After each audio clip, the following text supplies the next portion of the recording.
Começa agora, TBT Banda Dom na Rádio Catedral FM.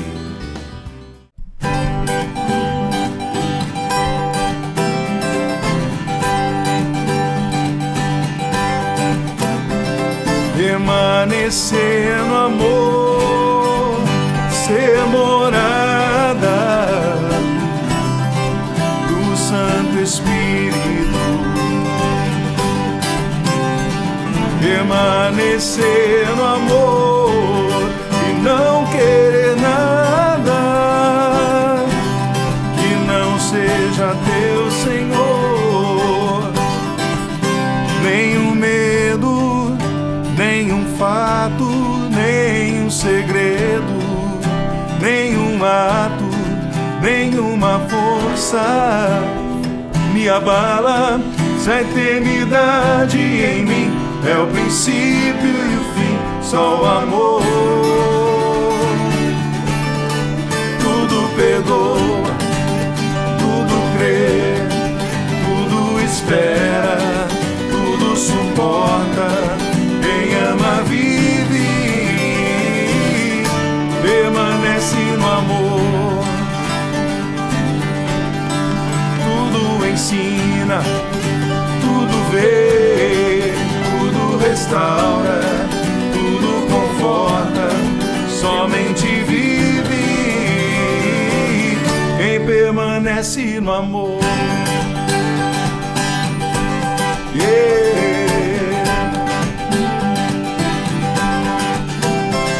Permanecer no amor.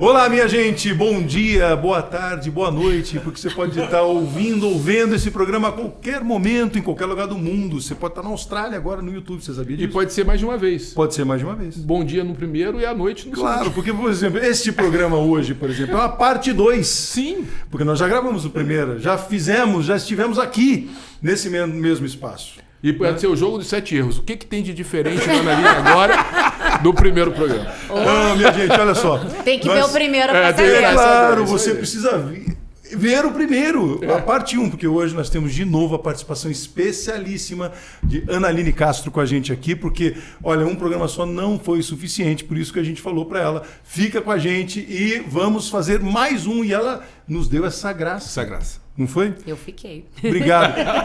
Analine, obrigado por estar com a gente mais uma vez aqui no TBT Dom Acústico na Rádio Catedral. À minha direita, o Augusto César, pai do João. Na minha esquerda, Felipe Freire. E eu sou o Fred Pacheco. E hoje, mais uma vez, a participação... Por que você está rindo, cara? Eu tô tão dinâmico hoje. Não, eu tava pensando na nossa troca de roupas também que está acontecendo. Não, sempre. A gente sempre se cuida muito bem. E a gente vem sempre devidamente... São 30 que você tem dessa? Por aí. 30 camisas pretas. Olha, eu devo ter chegado quase nesse número. Cara, mas fica mais fácil, né? De resolver. Mas porque a gente não sabe se vestir mesmo direito. É melhor. Na próxima vez a gente tem que vir de preto também, os convidados. Não tem problema. Ana, obrigado mais uma vez por ter aceitado essa proposta, esse convite de estar com a gente. E a gente tem muita história para contar. A gente começou no primeiro programa, a gente falou muito da tua missão como serva, evangelizadora, alguém que começou com um grupo jovem e que naquele momento ali de vida foi se preparando para um desafio muito difícil, mas muito importante, né? E que deixou e está deixando um legado incrível para o Rio de Janeiro, para o Brasil. Eu queria que você contasse, agora voltasse a falar dessa história que a gente começou terminando o programa passado, né, falando disso, e agora voltar esse desafio, né, que Deus te concedeu, junto com Cláudio, né, de governar o Rio de Janeiro e hoje deixar esse legado para o povo, nesse ciclo que eu não falo que termina, né, mas que se recomeça, quando Deus, a partir desse serviço, te dá essa proposta. Como é que foi para você esse chamado? Bom, gente, como disse, bom dia, boa tarde, boa noite. Voltei, continuando. Bom, é como a gente estava falando, né, da missão. E aí a gente acha, lá atrás, tudo que eu vivi, a minha experiência já dentro da igreja, com certeza hoje, a missão que foi me dada, né, nos dada eu, Cláudio, e aí a gente vai entendendo o porquê.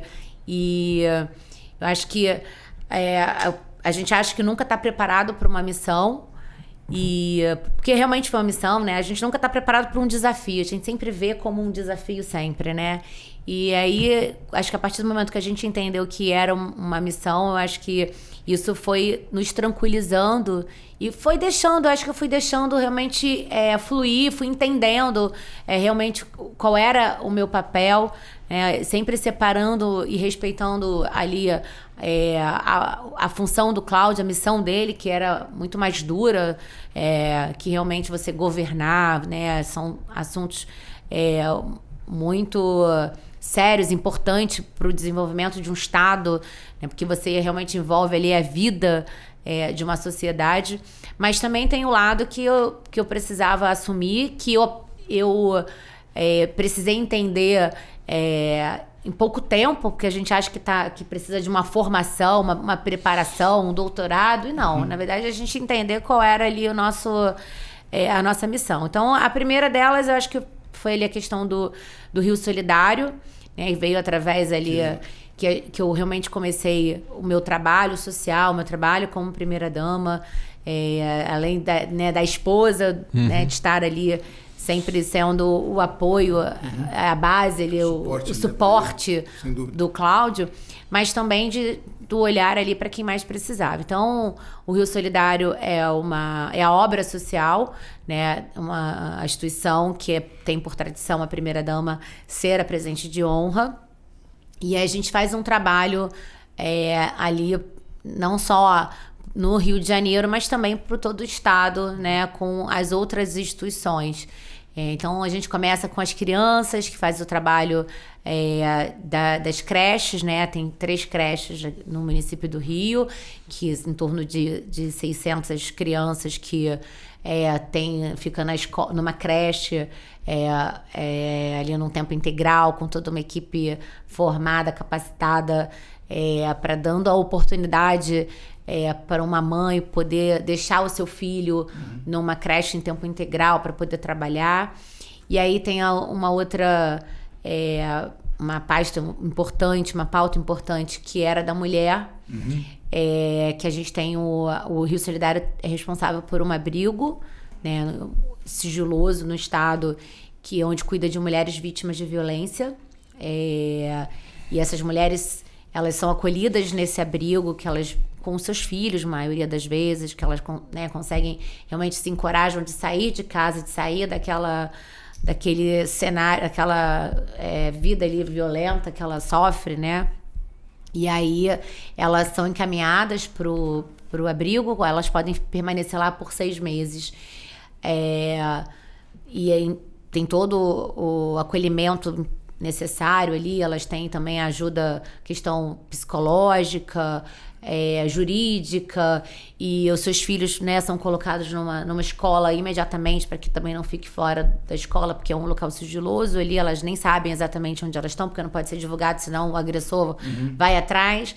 E aí ali começa também, assim, me incomodava, porque as mulheres iam para aquele abrigo, e como é que elas iam recomeçar a sua vida, realmente sair daquele cenário da violência, que ela precisava de uma oportunidade. E aí ele começa, e nosso desafio também foi como a gente vai ajudar, porque para que ela possa sair daquela vida, ela precisa ter sua independência financeira, ela precisa ter um local para ela morar com seus filhos, aonde ela vai. E aí a gente começa a buscar esse trabalho, essa parceria, né, junto com as outras secretarias mesmo ali, as secretarias do Estado. E aí a gente começa a construir ali um trabalho também voltado para mulheres. E aí ali também surge a questão da criação da Secretaria de Estado da Mulher, que não tinha. E aí a gente entendeu que a gente precisava também de uma secretaria que realmente tivesse um olhar voltado todo para a mulher, né, exclusivamente para a mulher, mas que de uma forma ali também integrada, né? Na verdade, tinha que trabalhar em conjunto com as outras secretarias, não fosse só mais uma, independente. Tinha que ser transversal, exatamente. E a gente conseguiu implantar isso, né? O Cláudio já estava ali já iniciando o projeto de reeleição, e aí a gente consegue fazer essa união ali. Fizemos uma carta compromisso com o Cláudio, e ele assinou se comprometendo da criação da secretaria. E aí a gente começa a fazer um trabalho voltado ali também para as mulheres, né? Não só da violência doméstica, da violência que aquela mulher sofre, mas também de oportunidades para que ela possa também... E aí a gente começa a entender o nosso papel, a importância, né, desse olhar de ter a oportunidade de você salvar uma vida, né? Salvar uma vida de uma mulher, de reconstruir a sua vida, de ter oportunidade de trabalho, de formação. E aí, enfim, aí acho que vão juntando as coisas. Aí é aquela mãe que começa a procurar a gente porque tem um filho com deficiência, e aí a gente precisa ter um olhar para a pessoa com deficiência.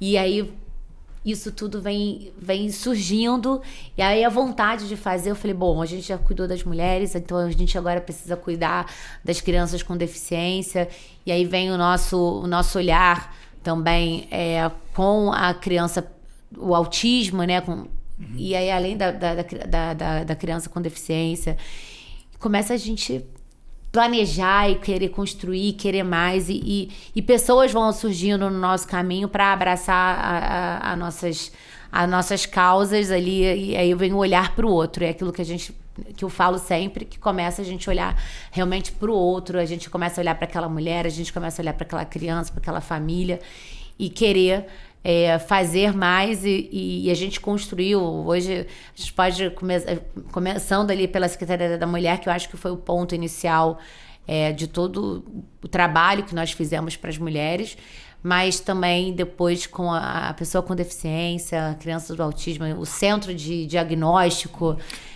A própria criação da de políticas inclusivas, né? A Subsecretaria de Políticas Inclusivas, que faz um trabalho incrível também, que hoje é o braço do Estado e que cuida das políticas da pessoa com deficiência, o cuidado, o combate às drogas também. O Cláudio sempre teve um olhar muito dedicado a essa questão, que é a defesa da vida, a prevenção às drogas em relação à defesa das comunidades terapêuticas. Então, esse trabalho foi fundamental e tem o teu DNA, né? Teve a criação dessa tem o teu DNA. E foi através do Rio Solidário, porque aí começou, né? A gente já tinha a questão da mulher, que a gente já tinha um olhar ali, já tinha a criação da secretaria, que já a Elô, que trabalhava no Rio Solidário, eu falei, Elô, tem que ser você assumindo a Secretaria da Mulher para que a gente possa, né, ter essa parceria e eu continuar ali com aquele olhar. A Elô é nossa querida amiga, um beijo, Heloísa Aguiar, que é a secretária da Mulher. Estado da Mulher. E aí vem... dentro do Rio Solidário ainda, eu falei, gente, a gente precisa fazer um trabalho com as crianças com deficiência, criança com autismo, porque a gente começa a ouvir muito, a gente começa a andar, aí são os pedidos, e aí vem, eu falei, vamos fazer, vamos... Aí tem a Bia Pacheco, que foi um presente, que ela já estava já fazia um trabalho antes, né? Já tinha uma experiência. E aí eu falo, Bia, tem que ser você. Ela falou assim, não, mas eu não... Me negou ali, ela não queria. E aí eu falei, Bia, tem que ser você, porque você tem um olhar, você tem a técnica, você tem um conhecimento. Ela já fazia um trabalho, muito. Já conhecia. E ela veio mais uma, né, que Deus enviou para somar com a gente. A gente cria, então, a subsecretaria da pessoa com deficiência, mas aí a gente... Políticas inclusivas, perfeito. Que foi esse nome que nós demos, porque realmente era o que a gente precisava. Então, a gente foi entendendo que realmente precisava o básico, né? A gente teve esse olhar e uma coisa que me incomodava, que eu falei, gente, dentro do próprio Estado, do equipamento do Estado, a gente não tinha acessibilidade, a gente não tinha uma vaga dentro do órgão que a gente trabalhava. Então a gente precisava arrumar a casa. Falei, como é que a gente vai falar de inclusão, de política inclusiva, se a gente precisa... A nossa casa, o lugar onde a gente tem que trabalhar, não tem a inclusão. E aí... Então agora segura um pouquinho. Isso aí que você está falando, eu quero que você continue falando. como é que isso foi para sanar essa dor, mas é daqui a pouco. Fica com a gente. Daqui um brevíssimo intervalo a gente volta com mais TBT Dom Acústico. Você ouve TBT Banda Dom.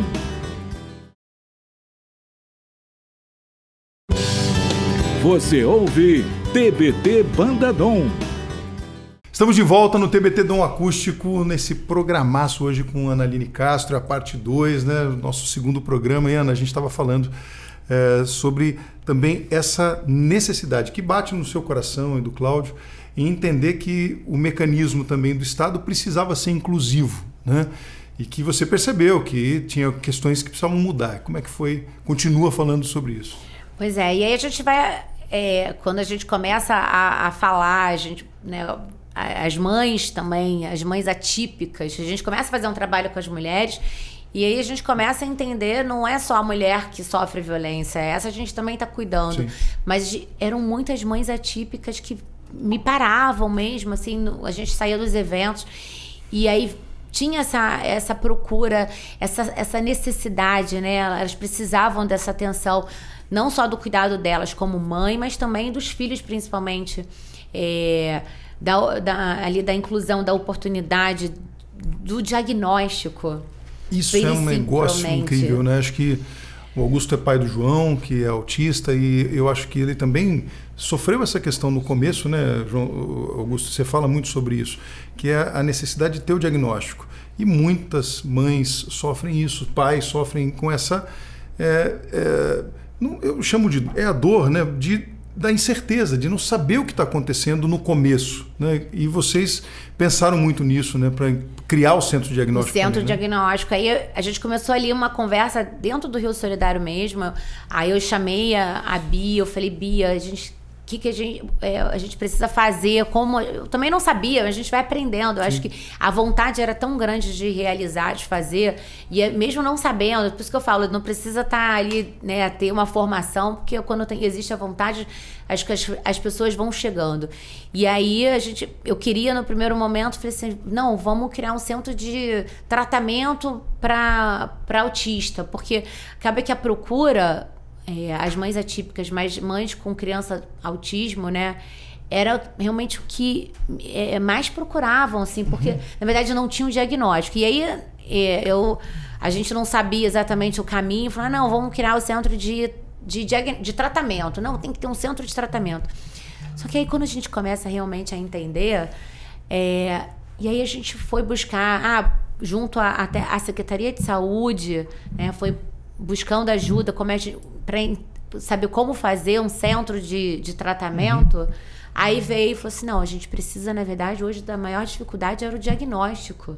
As mães não podiam ter acesso aos seus direitos, né, a criança a um tratamento, porque ela não tinha um diagnóstico. Às vezes a mãe sabia ali dos sinais da criança e mas também não sabia o que era, né? Mas não sabia o que era. Então, sem um laudo, como é que vai tratar não podia fazer nada da forma correta, né? Da forma correta. Então, peraí, então vamos lá. E a fila, até isso contribui, o centro de diagnóstico, a gente conseguiu até essa diminuição na fila até da consulta com um neuro, né? Porque a criança tem que passar por um neuro. Então ficava uma fila de espera para uma consulta com um neuro, mas na verdade a gente já podia estar fazendo essa seleção aí. Essa seleção de direcionar aquela criança e falar, olha, ela já tem aqui uns sinais de autismo, então vamos direcionar. E aí começa o nosso trabalho, essa parceria junto com a Secretaria de Saúde, né? A gente cria uma superintendência de autismo dentro da Secretaria de Saúde, e aí a gente coloca 2 pessoas com conhecimento, com técnica, com experiência, que tivessem um olhar, elas se desdobraram ali, pesquisaram, estudaram. E aí a gente entende que o Estado precisava de um centro de diagnóstico. E aí quando a gente cria o CIDTEA, hoje é o primeiro centro de diagnóstico do Estado do Rio de Janeiro, onde essas mães elas conseguem ali, né, fazer todo o acompanhamento, toda a avaliação, com toda uma equipe multidisciplinar ali, e ela sai com esse laudo. Ela sai com esse laudo e aí ele começa, na verdade, é o começo, né? O laudo é o primeiro passo para realmente ter O Augusto sabe, vive isso na pele, né, Augusto? Não, e é fundamental, porque o laudo ajuda, né? Primeiro que o diagnóstico não é tão simples assim, né? Não é você não dá imediatamente, né? É uma coisa que tem que ter um acompanhamento, um processo, que muitas vezes é um processo que é detalhado, minucioso, e ajuda, o laudo ajuda muito a procurar os seus direitos, né, poder se resguardar dos seus direitos, buscar as intervenções ideais para aquela criança, porque a gente não tem um autista igual ao outro, né? Então o autismo é um espectro e com uma variedade muito grande, e aí ela pode, um precisa mais de fonoaudiologia, outro precisa mais de psicólogo, outro de uma terapia ocupacional, e aí com o laudo ela tem essa capacidade de potencializar melhor o atendimento, né? E foi uma coisa realmente assim, precursora, e a gente fica... Primeiro que as pessoas não têm noção do esforço que é para você realizar isso. As pessoas, faz aí. E não é assim, não é um estalar de dedos. Não é fácil. Porque é todo um corpo que tem que ser movido. Burocrático também, porque a burocracia existe para proteger, inclusive, a própria população mesmo, né? A lisura do processo. O processo tem que ser resguardado, né? Então tem todo um processo a ser construído, né? Não é uma coisa tão simples, né? E a gente vê a dor, né? Eu vi a Analine em vários momentos atender as pessoas. E é inconformada, né? Assim, mas me chamou a atenção na tua fala a capacidade de se emocionar com o outro. Primeiro, aí você, porque eu comecei a andar, comecei a ver as pessoas, quer dizer, se deslocar em função do outro, porque às vezes as pessoas estão em casa, né, estão na sua paróquia querendo fazer alguma atividade. Poxa, como é que eu faço? Se desloca, sai do seu centro, sai do seu banco na igreja e procura outra pessoa que está precisando de algum lugar para sentar, alguma necessidade específica que ela precise, né? Enfim, né? Isso é um movimento da igreja tão natural, né? As pastorais, é do Cristo. Exatamente. Esse movimento de estar em movimento é do Cristo. Você vê que é sempre uma isso. igreja em saída, Papa Francisco. Saída, né? exatamente. E a gente enxerga como que isso... Quando eu faço muito essa comparação, às vezes, quando a Analine fala, né, da transversalidade do negócio, da questão de você estar buscando outras secretarias, como que na igreja isso já é uma coisa que naturalmente, lógico que ela está falando como uma função de Estado, uma função de uma sociedade civil organizada. Igreja, né? Mas que isso é exatamente... Em termos de estrutura, de serviço. Né? As primeiras escolas foram da igreja, os hospitais foram da igreja, os primeiros sanatórios foram da igreja. A igreja tem essa preocupação com a pessoa abandonada, com o órfão, com tudo. Tudo isso cuidado, a gente cuida esse cuidado. É isso, né?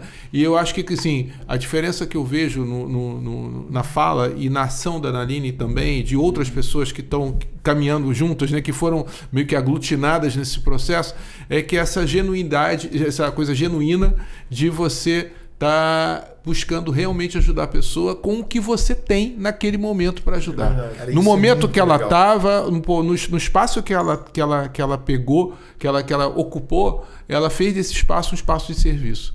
E eu acho que é isso que é a lição, que a gente também tem um orgulho, né, de estar vendo que isso é uma lição que a igreja traz para a gente. Não é se você pode ser pequeno, seu espaço pode ser grande, você pode ser o governador, você pode ser o atendente, você pode estar em qualquer lugar, é um espaço de serviço, transformação e de melhoria para levar para as pessoas. Né? E quando eu falo até quando é da missão ainda, voltando a falar, que eu não canso de falar, porque é realmente a missão, a gente vai encontrando pessoas no caminho que você vai motivando e você vai despertando na pessoa essa vontade mesmo de, poxa, eu vou te ajudar, também não sabe como. Então a gente, nesse caminho, a gente foi cruzando, assim, foram pessoas colocadas ali junto com a gente e que foi motivando. E eu falo, o Fred foi né, na sua missão também como deputado, ele abraçou quantos eventos nós fizemos juntos, mês de abril, agora, 2 de abril, Dia Internacional do Autismo. Então, a gente... quantas audiências que eu tive a alegria, assim, de participar, porque é um momento ali de fala, né? A gente começou a primeira audiência, o salão ali vazio, e aí agora já gente do lado de Meu fora. E isso é muito legal, porque um vai... E as pessoas vão entendendo que é de verdade, que a gente vai fazer um trabalho de verdade, que não é porque tá no público, é nossa obrigação, na verdade. Né? Que a gente foi escolhido para isso. Fomos escolhidos por Deus, mas as pessoas também nos colocaram aqui e nos confiaram essa missão. Então a gente precisa fazer, e a gente precisa do outro, a gente não faz sozinho. Então a gente precisa chamar, sim, a sociedade, motivar, e aí tem esse trabalho também que a gente tem que fazer, que a sociedade, a comunidade, as pessoas que não são da política, elas precisam entender que a gente está aqui enquanto poder, né, nossa obrigação, porque fomos escolhidos pelo povo para cumprir a nossa missão, a nossa luta, de lutar pelo outro, mas a sociedade também precisa entender que ela faz parte disso, né? Então, educando seus filhos, a saber, a entender a diferença do outro, saber respeitar o direito do outro, e eu acho que a gente vai construindo, assim, né, uma sociedade, assim, justa, com amor pelo outro, e aí a gente vai mudando. Então, então a gente não faz sozinho, nada sozinho, a gente precisa do outro para fazer. Eu acho que as pessoas também precisam entender que você às vezes se acha menor, se acha, mas eu sou tão pequeno, eu não sou capaz. Sim, né? Um gesto seu, de um olhar que você tenha cuidado com o outro, ou dentro da sua própria casa. Você não tem como sair para fazer, mas você pode fazer mudando seu filho, educando seu filho, fazendo com que seu filho seja diferente, que possa ajudar o outro na escola, na sociedade. Você está fazendo, sim, uma transformação. Eu me lembro de uma vez, eu estava vendo televisão e estava aquele poeta, o Ferreira Goulart, que é um poeta ateu. E aí o repórter perguntou, mas poeta, qual é o sentido da vida? Aí ele olhou e falou assim, o sentido da vida é o outro. Aí eu pensei, cara, se um poeta ateu tem uma experiência de uma realidade tão próxima de nós, que é a realidade do Cristo, né, que é o sentido da vida é o outro, cara. Quer dizer, né, se você não pode amar o seu irmão que você vê, você não vai amar a Deus que você não vê. Quer dizer, é sempre o outro, né? Sempre, vai fazer sua oferenda no altar. Mas se tem alguém chateado com você, vai lá, se resolve com ele, depois você oferece. Ou seja, sempre passa pelo outro, né? Nunca é uma fuga da realidade, é sempre um encontro, né? A fé cristã é um encontro, né? Então eu fiquei pensando assim, poxa, se um poeta é capaz de ver que o sentido da vida é o outro, é muito legal que a gente possa falo recuperar isso até para as crianças, até sobre isso, né? Do outro, eu sempre acho que é um ponto ali que eu acho que se a gente conseguir cada um plantar isso, colocar no coração do seu filho, não faça aquilo com o outro, né? Eu não gostaria que fizesse com você. Sempre se coloque no lugar do outro, as coisas seriam muito melhores. Então, verdade. A gente ter esse sentimento, assim, de sempre se colocar no lugar do outro, como você gostaria de se ver. Então, acho que é esse sentido aí que vai dando E é uma luta, né? Grande aí, porque eu trabalhando com adolescente muito tempo, né? A gente vê como é que existe uma tendência de achar vocês têm que estar no melhor lugar, não no lugar do outro. Então, assim, o problema não é que eu até falava com meus alunos, brincava assim muito isso, colocação, né? Porque assim, o problema não é se tem fila, o problema é se você tá lá atrás. O Felipe sempre fala isso. É verdade, ele vê assim, já reparou que quem tá reclamando da fila é sempre o cara que tá do meio pro final? Ele nunca é o cara do meio pra frente. Sempre pra frente. Peraí que eu já tô na minha hora. Vamos respeitar. Vamos respeitar a fila. Vamos respeitar a fila. O cara da frente quer respeitar a fila. E eu acho que isso é uma cultura que a gente tem que é uma cultura que não é cristã. É verdade. Né? E que a gente tem que tentar trabalhar. E aí eu pergunto pra Naline, não sei se tem tempo ainda. Já Temos um minutinho. Aí, então deixa... Pode fazer Lança a pergunta e ela responde depois. Eu queria saber o seguinte. Depois.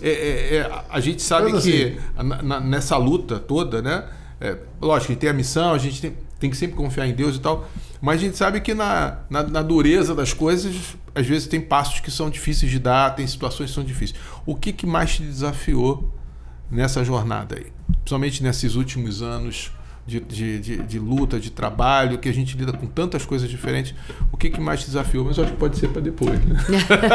Fica aí, logo depois do intervalo, ela responderá. A gente já volta. Você ouve TBT Bandadom.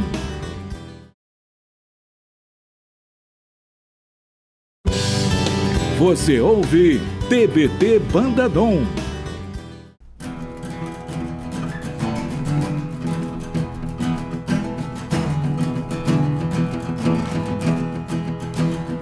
Eu vou deixar-me guiar e me abandonar no teu querer. Preciso fazer a tua vontade em minha vida. Eu vou deixar-me guiar e me abandonar no teu querer. Preciso fazer a tua vontade em minha vida. Para onde eu irei? Em quem me apoiarei? Para onde eu irei? Em quem me apoiarei? Eu seguirei, eu irei aonde fores, Senhor. Eu seguirei, eu irei aonde fores, Senhor. Tua graça me basta, teu amor me sustenta. Tua graça me basta, teu amor me sustenta.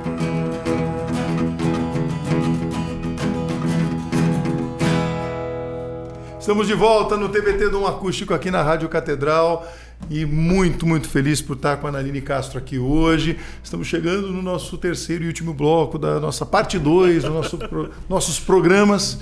Está sendo incrível estar com você aqui hoje. Obrigado mais uma vez por você estar com a gente. Eu agradeço, estou adorando estar fluindo aqui, que a gente vai... Parte 3, se deixar. É isso aí, pô, maravilhoso. Já temos que ter parte 3, 4... Acho que a pergunta do Felipe ficou no ar, né? Isso aí. Pergunta de novo. Pergunta de novo. Nessa doideira aí da vida que a gente tem, né? Que você passou esses últimos anos com experiências muito diferentes do que você sonhava, e a gente tem certeza disso, né? O que te desafiou mais? Ou pelo menos, o que te fez pensar assim, cara, que isso não é tão fácil, né? Essa luta tem os seus percalços. Foram muitos, né? Alguns desafios. Mas acho que, sem dúvida, a questão... Você está hoje no poder público, né? Você está ali sendo uma pessoa pública. Tem a questão, né, do julgamento, que você fica ali e você quer, na verdade, mostrar para as pessoas que não é porque você está no público que você não é capaz de fazer, que sim, é de verdade, que você tem uma vontade de fazer, que você tem uma missão e é nossa obrigação fazer e mostrar para uma sociedade que é possível fazer.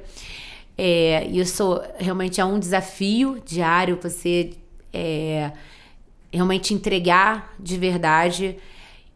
Mas tem uma questão também, acho que eu, né, quanto mulher, esposa, mãe, um desafio grande foi, além de você ter seu papel ali público, social, que você faz parte da sua missão, da sua obrigação, mas é a família também, né? Eu acho que eu sou mãe, eu acho que o meu papel de mãe ali é você ter que dividir essa questão também da maternidade pela missão. Acho que vocês também vivem isso, né? Vocês também têm essa missão, evangelizar, né? Evangelizadora, e muitas vezes vocês também precisam se ausentar.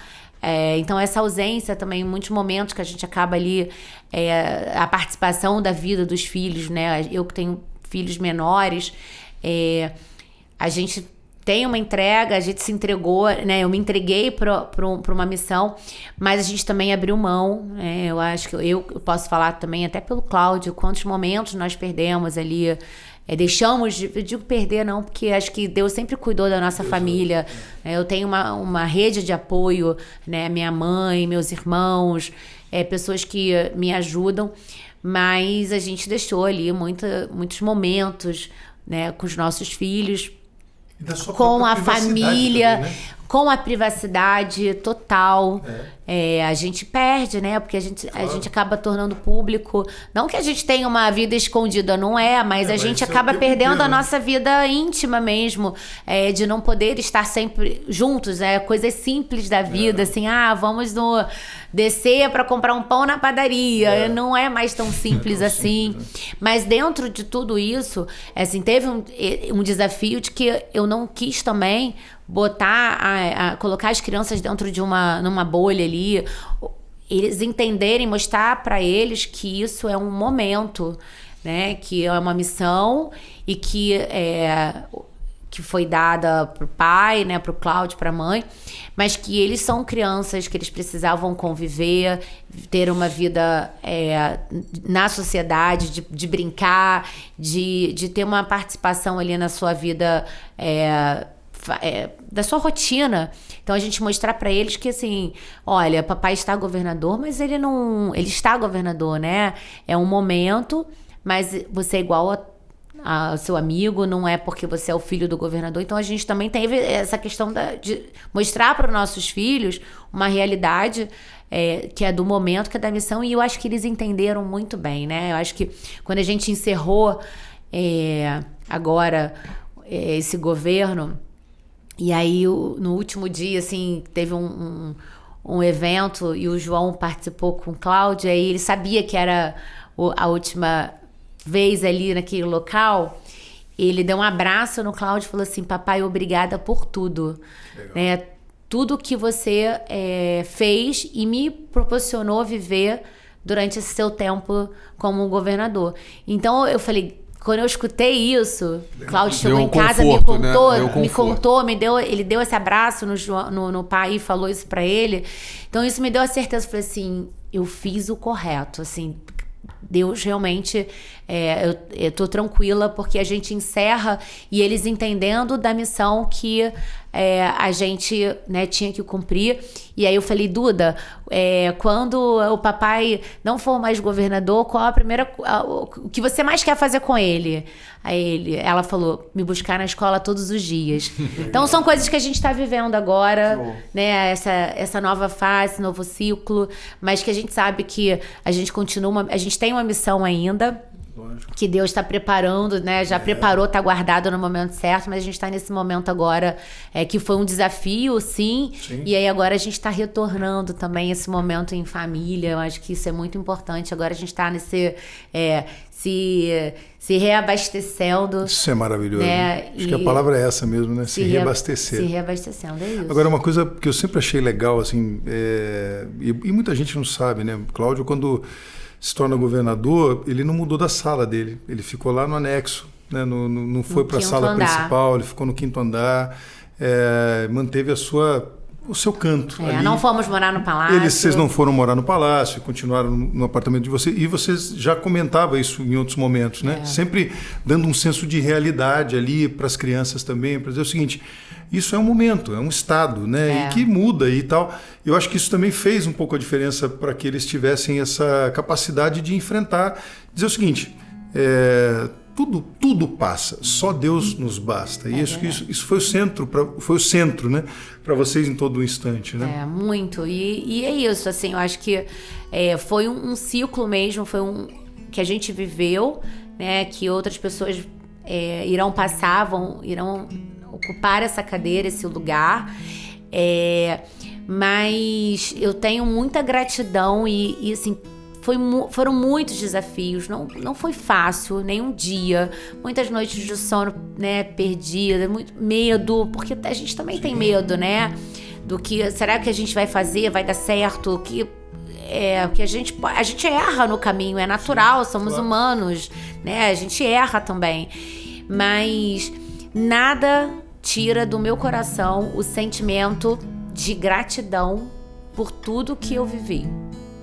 Por tudo que cada desafio desse acho que vencido, eu tenho muita gratidão por essa oportunidade de estar, né, hoje cuidando de um estado E a gente deixa, cada um vai deixando as suas marcas, tenho muito orgulho de tudo que a gente construiu, dos legados, e eu tenho certeza que tudo que a gente construiu, quem agora sentar na cadeira não vai ter coragem de mexer porque deu certo.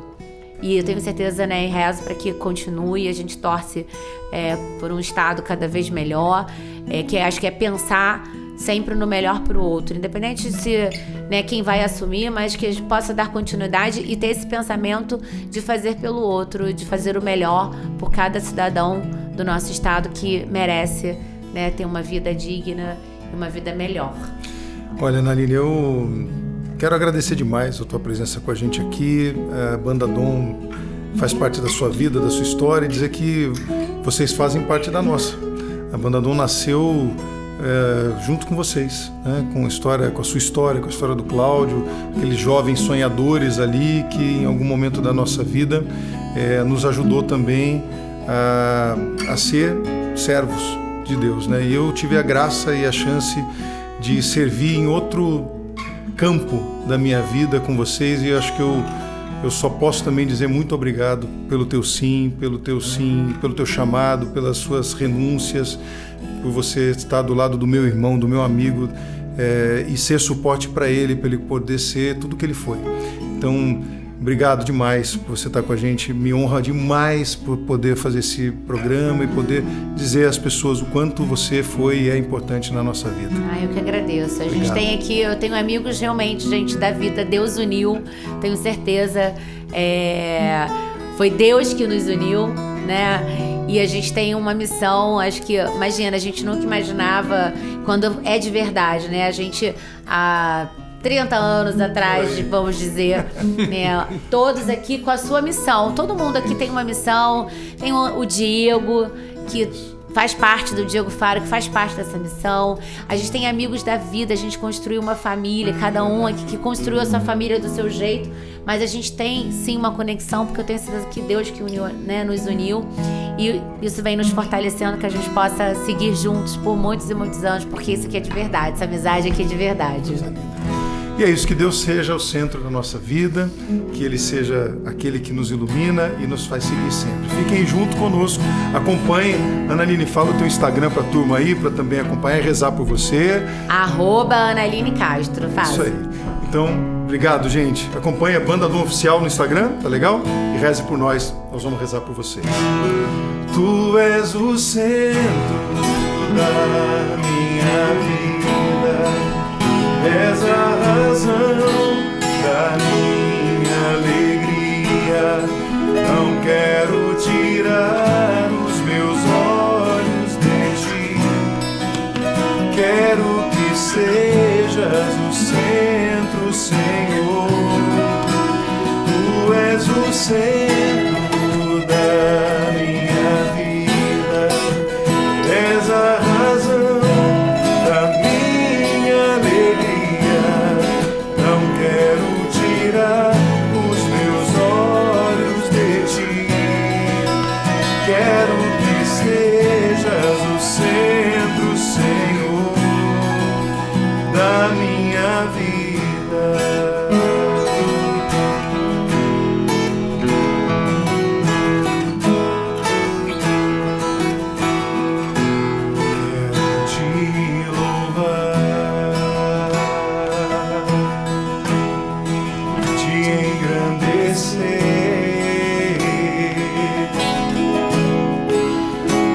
Proclamar tua vitória em mim, ser todo teu, é o meu prazer, te seguirei aonde fores, Senhor. Tu és o centro da minha vida, és a razão da minha alegria. Não quero tirar os meus olhos de ti. Quero que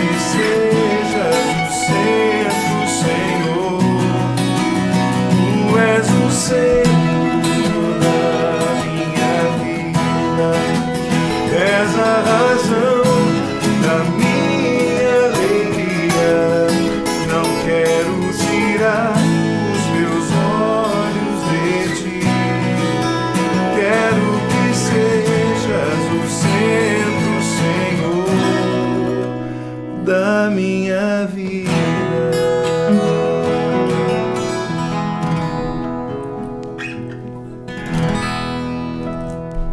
Muito bem. Você acabou de ouvir TBT Bandadom.